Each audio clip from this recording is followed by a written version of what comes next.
It's an honor to serve the citizens of Hancock County and Idaho in the Maine Senate.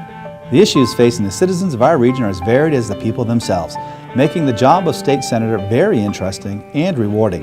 This video newsletter is an effort to put a face to the work that comes across my desk to illustrate that these are real people with real issues which were successfully resolved.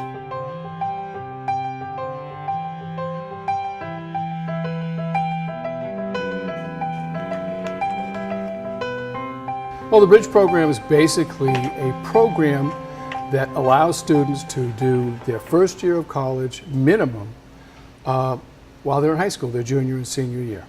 Bridge years exploded on the scene.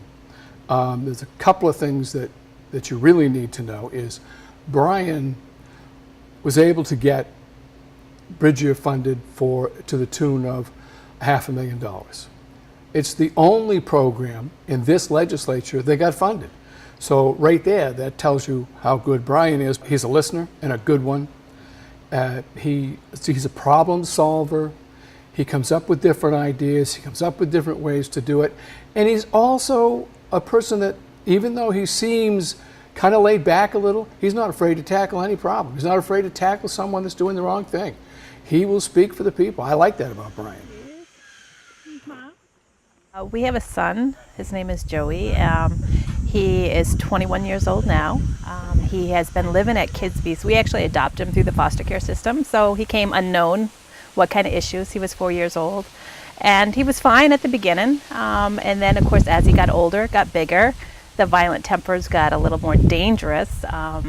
So we did find Kidsby's at that time, and he ended up moving into Kidsby's, and he was there until his 20th birthday. He was supposed to be out when he was 18, but because there was no place for him to go, no money, and he couldn't come back home, he wasn't safe. That we kept fighting. We started writing letters. We wrote letters all the way down the chain, and the one person that helped us the most was Brian Langley. And Brian kept pushing, and sure enough, 1 month before he turned 21, before he had to leave Kidsby's, we had Section 21, which is an adult services, full services, so he had a residential place to live. Being in the school system, he has watched these kids grow up, and he has worked with kids with special needs, so he understands that we need to do something for these kids. And he's very easy to talk to, he calls you back when you call.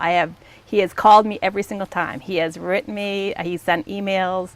I can't say I got that from everybody. It's nice to actually someone hearing your cause and actually working with you and making a difference. Well, my husband, Kenny, and I were victims of a timber theft about 5 years ago. He was found guilty. He pleaded guilty, all 24 counts, but he immediately went through bankruptcy and turned his property all over to his daughter and son-in-law, and they were able to continue with the same equipment and still cutting. And so none of the people, to my knowledge, ever received any compensation. I said to Kenny, go talk to Brian. I bet he would be able to help you on it. So he did. He brought forth this bill, LD 59, which was an act regarding unlawful cutting of trees. The case, it went through, and we're happy to say that maybe now there will be some good changes, and these people, won't be able to continue this way. Brian's definitely a very hard worker. He's very honest, and when he starts something, he's going to see it through to the finish. Yeah, he won't give up. We brought two bills to Senator Langley. One was an amendment to a Medicare bill, and the other was a long-term care insurance bill. And it was in regards to long-term care insurance companies having proper claim-paying practices. We had several cases, not every company, a handful of companies, several cases. We were seeing situations where we would provide all the proper documents, but they would ask for additional documents. So we would provide that document, and they would ask for more documents. It was really beginning to feel like stall tactics, and Carol really felt the need to come up with a law that would protect this elderly community. The result was unanimous, a bipartisan unanimous vote for both of these bills to pass. Working with Senator Langley was easy. He's very kind, and he was a strong, supportive presence, particularly in our legislative work session. We were trying really hard to come up with the correct wording so that we didn't penalize the insurance companies that were doing it properly, but we would penalize the ones who were not. And in the end, it was Senator Langley who ended up coming up with the proper wording. When I was hired in '98, I was told that I had to pay into Maine State Retirement. I had no choice in the matter because I was a Net Tech 1, that a mistake had been made and that I should never have had that taken out of my pay. So I notified MSRA, and they said that I was not entitled to the interest paid. And I said, I have a copy of the letter that you mailed me telling me that I was entitled to the full amount.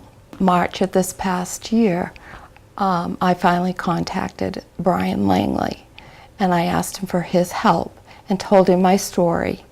And as a result of him looking into this situation for me, I got another letter from MSRA apologizing to me. I can honestly say that I probably never would have seen that money if it hadn't been for Brian. And I knew I would get results because that's how Brian works. Brian is a very honest, caring, compassionate person. He is out for the people. And if he has it in his power to help somebody, that's what he's going to do. That's why he chose the position that he has chosen, because he honestly is very heartfelt and he feels that he can really do good for the people in Maine. And he's just a blessing to all of us.